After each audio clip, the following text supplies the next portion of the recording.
परिस्थिती आहे पुरवठ्याची? मला सांगायला खेद वाटते.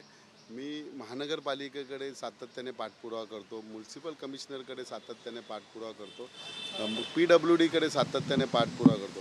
मी म्हटलं हे सगळ्या ज्या काही गव्हर्नमेंटच्याच अंगीकृत संघटना बोला किंवा एस्टॅब्लिश म्हणा किंवा ॲडमिनिस्ट्रेशन म्हणा, परंतु BMCकडे म्हटलं तर BMC म्हणते ना आमचा काही संबंध नाही त्याच्याशी, आमचा संबंध फक्त मैदानाशी आहे, हे बाकी इस्टेटची आहे, इस्टेटवाले म्हणतात.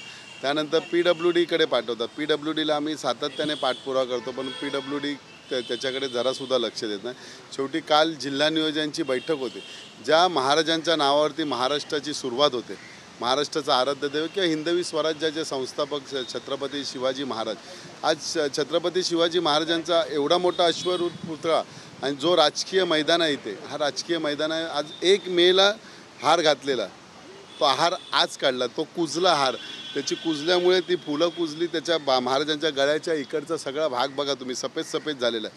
ह्याची कल्पना मी वॉर्ड ऑफिसरला सातत्याने देत असतो, परंतु वॉर्ड ऑफिसरांना वेळ मिळत नाही किंवा वॉर्ड ऑफिसर ढकलतात. PWDकडे मी म्हणतो महाराजांसाठी कशाला तुम्ही भेदभाव करताय, हा डिपार्टमेंट तो डिपार्टमेंट, महाराजा सगळ्यांचे आहेत.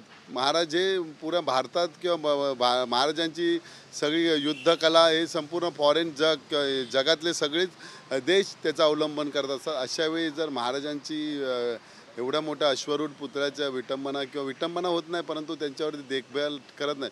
परंतु काल म्युन्सिपल आयुक्त गगराणी साहेबांनी सांगितलं की मी तुला 4-5 माणसं देऊन ती संपूर्ण भाग सुशोभीकरण व्यवस्थित करून घ्या, की महाराजांकडनं बघितल्यानंतर एक बघा महाराजांचं नाव जरी घेतलं तरी अंगात संचार संचते, जो आजारी असेल तो पण जय बोलणार. अशा महाराजांची प्रतिमा आपण महाराष्ट्रात किंवा भारतामध्ये अशा महाराजांच्या पुतळ्याची व्यवस्थित देखभाल PWDनी करावी अथवा BMCनी करावी, कुठल्याही ॲडमिनिस्ट्रेशननी करावी, परंतु महाराजांचा पुतळा हा व्यवस्थित राहायला पाहिजे. ह्या ठिकाणी महाराजांच्या पुतळ्याच्या इथे कॅमेरासुद्धा नाही आहे व्यवस्थित, तो कॅमेरा तिथे बसवा. कुठे कोणतरी माथेफिरू येतो, विटंबना करतो, ते विटंबना झाली नाही पाहिजे. त्यासाठी कॅमेरा मी तर काल जिल्हा नियोजन जिथे जिथे पुतळे किंवा जिथे तिथे स्मारकं झाले तिथे प्रत्येक ठिकाणी महानगरपालिके अथवा स्टेट गव्हर्नमेंटनी महाराष्ट्र सरकारने प्रत्येक ठिकाणी कॅमेरा लावा आणि त्याचा ॲक्सेस त्या स्थानिक पोलीस स्टेशनना द्यावा, अशी मी त्यांना काल विनंती केली. बैठकीमध्ये देखील आपण निधीचा मुद्दा उपस्थित केला गेला होता, यामध्ये माजी आमदार विस्फोट पण होता, पण कशा प्रकारचं निधी प्रकरणावरून टोले आणि टोमणे पण ऐकायला मिळाले. निधी हा प्रकार आहे तर काल आम्ही एकनाथ शिंदे साहेबांना विचारलं, पण एकनाथ शिंदे साहेबांनी त्याच्यावरती काय एवढा उत्तर दिला नाही. फक्त कलेक्टर मॅडमना विचारलं काय निधी दिला आहे का, तर ते म्हणाले निधी दिला नाही.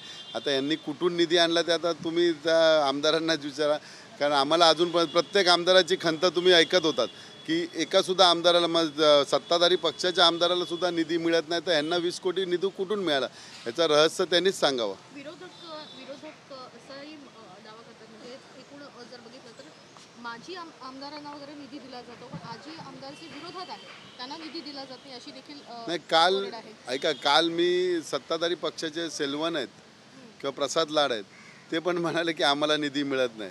मग निधी जातो कुठे हा? पण कोण डल्ला मारतं या निधीवर असं वाटतं तुम्हाला?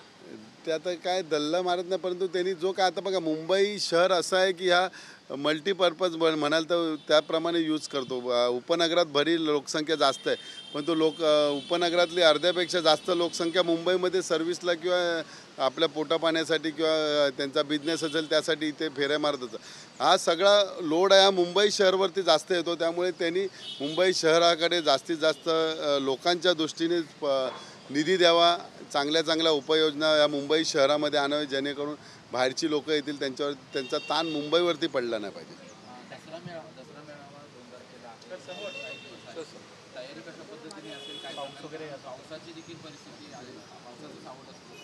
पावसाचा सावट तर पावसाचे दिवस आहे, पावसाचा सावट मागील वर्षीसुद्धा होता, परंतु आज तुम्ही बघताय कालपासून थोडा पाऊस कमी झाला आहे.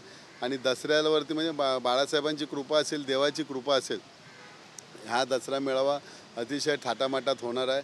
त्याची पूर्वतयारी म्हणजे जी टेक्निकल टीम आहे ह्या टेक्निकल टीमबरोबर आमची चर्चा झालेली आहे 2 दिवसापूर्वी. आता पोलीस प्रशासनाबरोबर आम्ही करतो आहे 2 दिवसांनी आणि त्यानंतर आमचे जिल्हा प्रमुख विभाग प्रमुख ह्यांच्याबरोबर आम्ही म्हणजे आमचे पक्षप्रमुख उद्धवजी ठाकरे चर्चा करणार आहे आणि त्या पद्धतीने प्रत्येक जिल्ह्याला वेगवेगळी जबाबदारी देण्यात त्याप्रमाणे दसरा मेळावा दरवर्षीप्रमाणे वाजत गाजत आणि गुलाल उधळत होणं.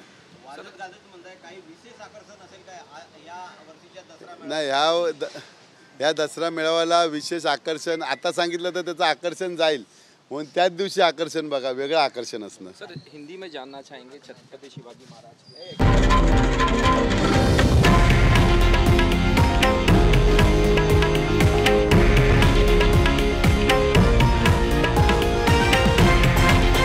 हे आहे देशातील नंबर 1 न्यूज नेटवर्क आणि आपण पाहत आहात TV9 मराठी, एकमेव.